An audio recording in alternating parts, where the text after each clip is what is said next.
Данная информационная программа предназначена и для людей с ограничениями зрения и слуха.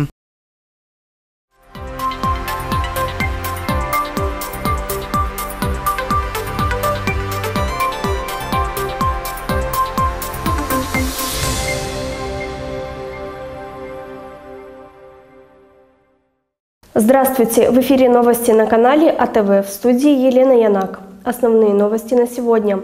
В Камрате произошло ДТП, унесшее жизни 3 человек. Управление образования Гагаузии объявляет конкурс видеороликов. 94-летняя женщина из района Каушень с нарушениями зрения обращается за помощью к государству. В камратской многодетной семье произошел пожар.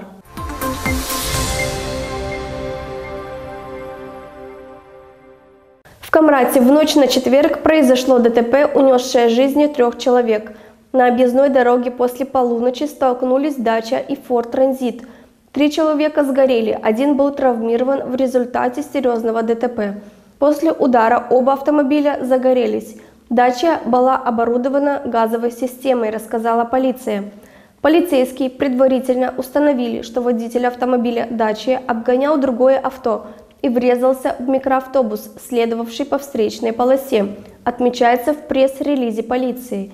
В ходе ликвидации пожара пожарные обнаружили в микроавтобусе тела 2 человек. Речь идет о водителе транспортного средства, 30-летнем мужчине, а также его пассажире, личность которого не установлена. Третье тело было обнаружено в автомобиле Дача и принадлежит водителю, 22-летнему мужчине. 62-летнего пассажира микроавтобуса выбросило из машины во время столкновения. Его обнаружили рядом с поврежденным автомобилем и доставили в больницу с различными травмами.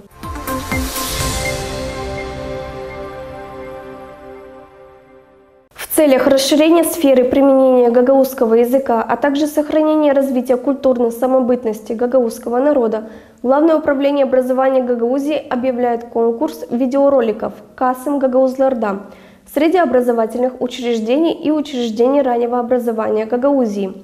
Региональный конкурс видеороликов «Касым Гагаузларда» приурочен к празднованию национального праздника Касым. Его главная цель – расширение сферы применения гагаузского языка, формирование любви и сознательного отношения к развитию родного языка и истории гагаузского народа, стимуляция общения на родном языке между детьми и родителями в семьях, исследование духовного и культурного наследия гагаузского народа. В конкурсе могут принять участие образовательные учреждения и воспитанники учреждений раннего образования с родителями. Для участия в конкурсе необходимо подготовить видеоролик на гагаузском языке с мини-постановкой на тему «Национальный праздник Касым в моей семье». Победители будут награждены дипломами лауреаты 1, 2, 3 степени, а также ценными призами.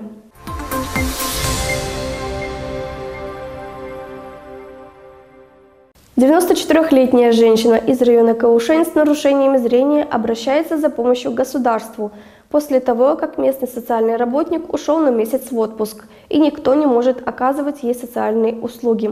Подробнее в репортаже наших коллег.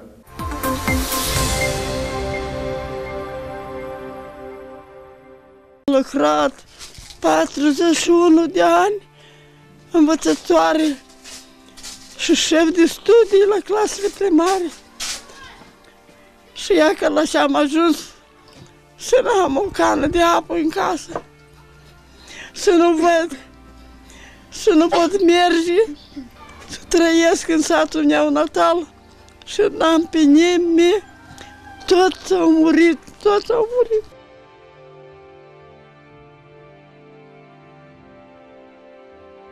A dedicat 41 de ani sistemului educațional și a învățat sute de elevi să citească și să scrie, iar când a ajuns la bătrânețe, nu are cine îi aduce un pahar cu apă.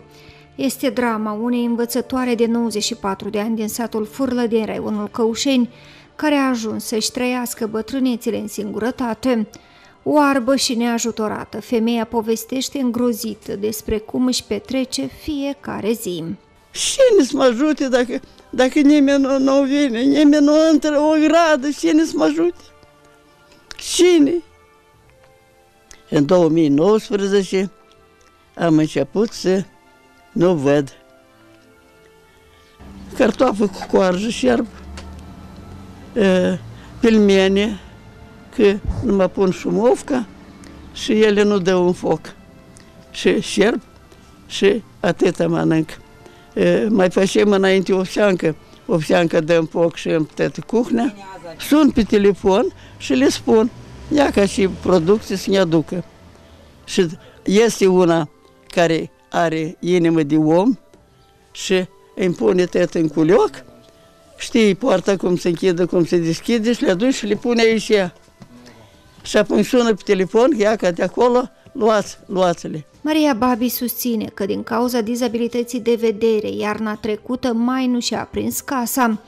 Ce o așteaptă în această iarnă nu știe, cert este că fără ajutor nu se poate descurca.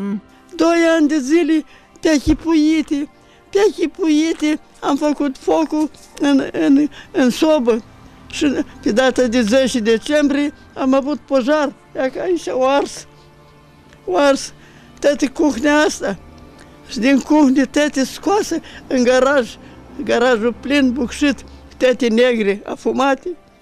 Ședem în a doua comnată, în dormitor.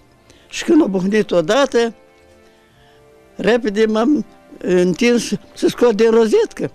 Când am scos, de-abia nu era lumină. Când am deschis ușa încoace, da aici o pară, ne dai hospodi, ieși afară, pe pară și ea. A început a răcâni pojar. Lucrătorul social nu iubește pe ești bătrâni, că la dânsii ceva trebuie să facă, dar ei iubesc pe cei care pot alerga. Se ducă singur la magazin, se ducă singur la aptecă și ei numai se ducă să uite bună ziua și la revedere. Asistenta socială din satul Fârlădeni spune că lucrătorul social va ieși la muncă abia de luni. Până atunci femeia urmează să mai aștepte. Acum, la moment, lucrătorul social este în concediu și dumneiei nu are cine să îngrijească de dumneiei. De o lună de zile, adică 28 de zile, cum avem. Dumneiei de luni este la serviciu, lucrătorul social. La noi nu se înlocuiesc persoanele, nu se achită așa ceva, nu se înlocuiesc. Dumneiei mai are careva, din cât știu eu, din cât cunosc, are careva persoane care le achit personal, că dumneiei necesită îngrijire permanent. Dumneiei nu-i de ajuns numai lucrătorul social, că dumneiei necesită îngrijire în toată ziua. Cu toate că dumneiei are un fecior în bender, dar ceva relațiile acum la moment nu cam sunt bune și dumnealui nu vine încoace.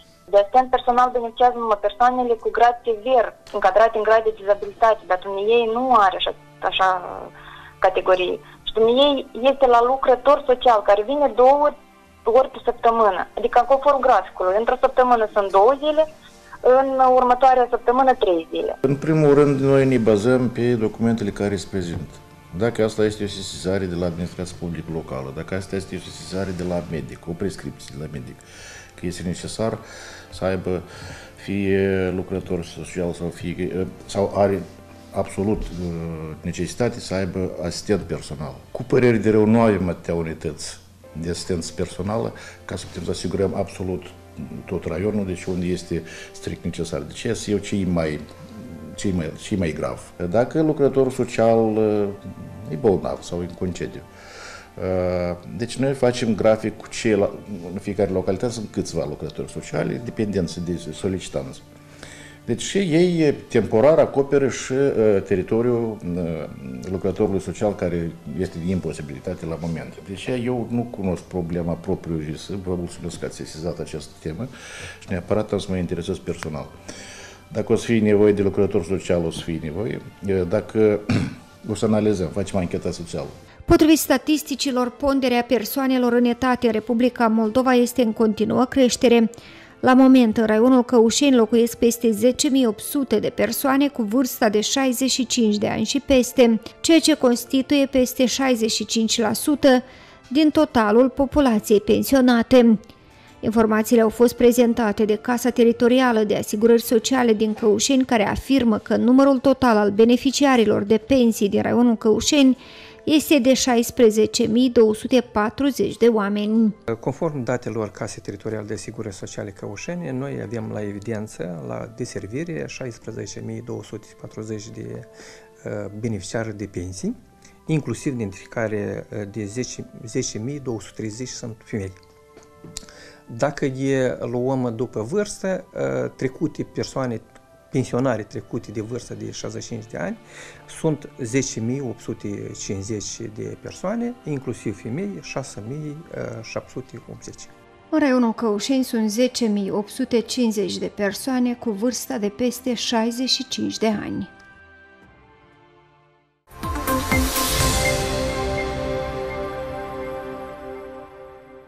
В многодетной камрадской семье Дечевых произошла трагедия. В доме произошел пожар, который нанес непоправимый ущерб имуществу, а часть членов семьи получила ожоги. В семье воспитываются 5 детей. Многодетная семья по определению не может быть зажиточной, поэтому в этой трагедии нам очень важно проявить солидарность и человечность. Знаю многих людей, которые имеют желание проявить милосердие и жертвенность, но их что-то сдерживает, как правило, недоверие к людям, которые нуждаются в помощи. Семья Дечевых – честные и порядочные родители, посвятившие всю свою жизнь детям, пишет на странице депутат Народного собрания Гагаузии Александр Тарнавский.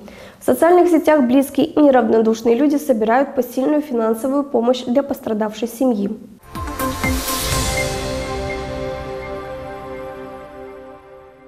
Это были все новости на канале АТВ с Еленой Янак. Оставайтесь с нами, подписывайтесь на наши социальные сети Facebook, Instagram, ВК, TikTok, Одноклассники, сайт atv.md. До скорых встреч!